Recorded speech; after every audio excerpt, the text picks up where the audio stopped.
le marchand, le gentilhomme pâtre et le fils de roi.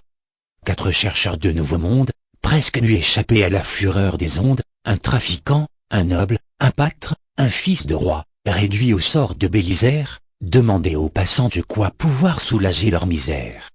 De raconter quel sort les avait assemblés, quoique sous divers points tous 4 ils fussent nés, c'est un récit de longue haleine. Ils s'assirent enfin au bord d'une fontaine, là le conseil se tint entre les pauvres gens. Le prince s'étendit sur le malheur des grands. Le pâtre fut d'avis qu'éloignant la pensée de leur aventure passée, chacun fit de son mieux, et s'appliqua aux soins de pourvoir aux communs besoins. La plainte, ajouta-t-il, guérit-elle son homme? Travaillons, c'est de quoi nous mener jusqu'à Rome. Un pâtre ainsi parlait. Ainsi parlait. Croit-on que le ciel n'ait donné qu'aux têtes couronnées de l'esprit et de la raison, et que de tout berger, comme de tout mouton, les connaissances soient bornées? La vie de celui-ci fut d'abord trouvée bon par les 3 échoués au bord de l'Amérique. L'un, c'était le marchand, savait l'arithmétique.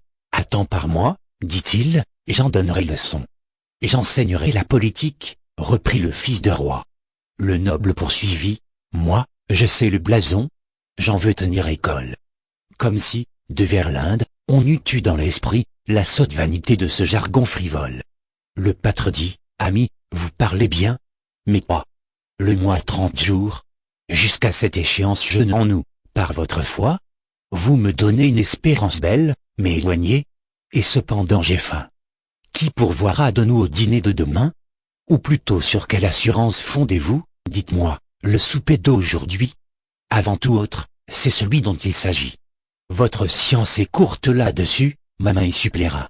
À ces mots, le pâtre s'en va dans un bois, il y fit des fagots, dont la vente, pendant cette journée et pendant la suivante, empêcha qu'un long jeûne à la fin ne fit tant qu'ils allassent là-bas exercer leur talent. Je conclus de cette aventure, qu'il ne faut pas tant d'art pour conserver ses jours, et grâce au don de la nature, la main est le plus sûr et le plus prompt secours.